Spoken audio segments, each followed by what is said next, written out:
When we talk about business and the economy, we use a set of words that feel, well, kind of ancient and rock solid. Words like capitalism, profit, and capitalist. But what if that language, a language that was forged in the age of steam engines and steel mills, is now just completely out of date for describing the companies that really shape our world today? I mean, you've probably heard the term late capitalism thrown around. As journalist Annie Laurie points out, it's become this go-to phrase for every weird, absurd thing about modern economic life. From ridiculously expensive pre-muddied jeans to the insane cost of a phone call from prison. It's a term we use to blame a system for things that just feel wrong. But here's a kind of radical thought. What if the very system we're all critiquing, this old 19th century model of capitalism, has already been replaced by something else entirely, and we just haven't bothered to update our vocabulary to match? Okay, so to get to the bottom of this, we've got to bust a few foundational myths. Let's start with the big one. The idea you'd hear from both Karl Marx and Adam Smith that capitalists are defined by their ownership of the means of production. The factories, the machines, all the physical stuff. Just think of a modern corporate giant.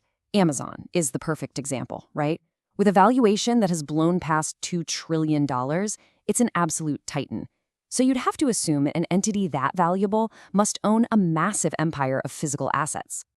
But when we actually peek behind the curtain, that whole picture of ownership gets surprisingly fuzzy. How much of its core operation does a behemoth like Amazon really, truly own? The answer? Well, it's shockingly little. Those massive warehouses, they're mostly rented from specialist real estate companies. Its fleet of delivery planes? Yup, leased. Its huge data centers that are the heart of AWS? Hosted by other companies. Heck, even most of its inventory is basically financed by its suppliers. Amazon often sells you the goods before it's even paid for them itself. And what this all points to is a totally new reality: capital as a service. A modern company doesn't need to own its capital anymore. It just buys the service of that capital. Warehouse space, computing power, transportation, the same way it buys electricity or water. The physical assets are owned by one group, while the business itself is controlled by someone else entirely. That old link is completely broken. So, this naturally brings us to our next big myth. If companies don't really own the capital anymore, then what exactly is their profit? The old textbook answer is simple. Profit is the financial return you get on your capital investment. But that idea, it's also completely falling apart. You can really see this shift when you look at the price per kilogram of valuable products over time. Back in 1776, a cannon was all about the iron. It cost about 2 pounds per kilo. An iPhone is thousands of times more valuable per kilo. And a dose of the Pfizer vaccine? It's practically weightless, but its value is astronomical. Value has dematerialized. It's not in the physical stuff anymore. It's in the knowledge, the design, the innovation. And we see the exact same pattern with people. In the 1960s, the legendary soccer player Stanley Matthews earned the maximum wage of 20 pounds a week, about what a manual worker made. Fast forward to today, Lionel Messi makes over 650,000 euros a week. The difference isn't that Messi is working thousands of times harder. It's that his unique, impossible-to-replicate talent can generate incredible value in a global market. And this reveals what modern profit really is. It's not so much a return on physical stuff, but what economists call economic rent. This is the huge return you get from having unique and valuable capabilities that other people just can't copy, whether that's Lionel Messi's left foot or Google's search algorithm. And that is the secret to the success of today's tech giants. Apple, Google, and Microsoft aren't just earning a simple return on their buildings. They are generating enormous economic rents from their one-of-a-kind brands, user networks, and intellectual property, all things that are incredibly hard to replicate. All right, on to our third and final myth, the idea that a corporation's only purpose is to maximize shareholder value. And the best person to critique it comes from a pretty unlikely source: Jack Welch, the former CEO of GE. He was once the biggest champion of this idea before, well, completely disavowing it. The tragic story of Boeing shows you exactly what can go wrong. You can literally trace the decline step by step. It started in the 60s with this legendary culture where engineers just lived and breathed aeronautics. But then, in 1997, came the merger with McDonnell Douglas. This was more than a business deal. It was a culture clash. and a finance-first, cost-cutting mentality started to win.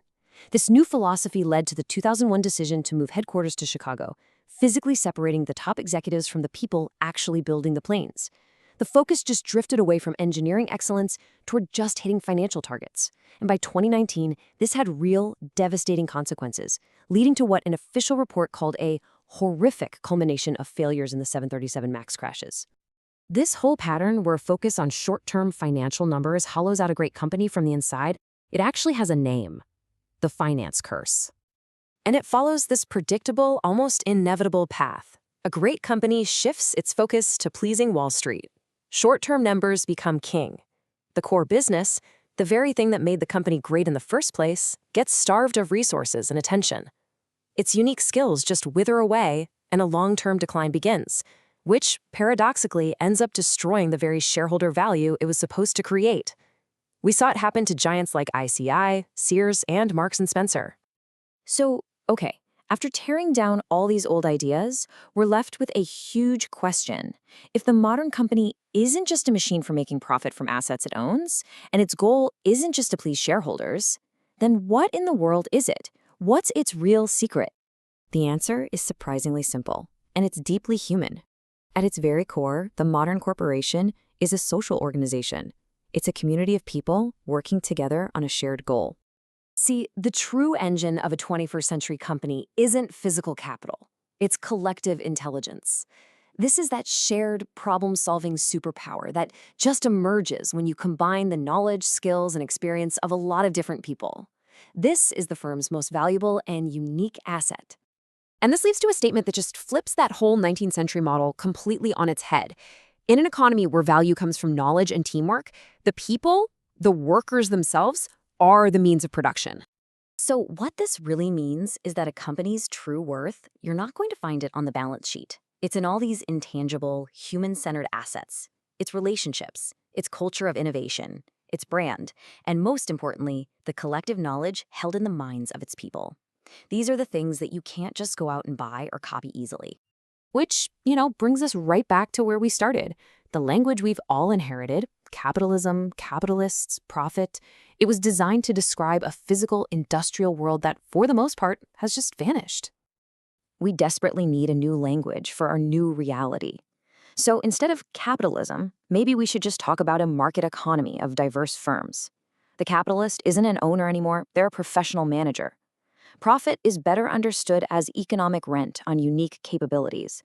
And the means of production? That's collective intelligence. And this new understanding leaves us with a final, profound question.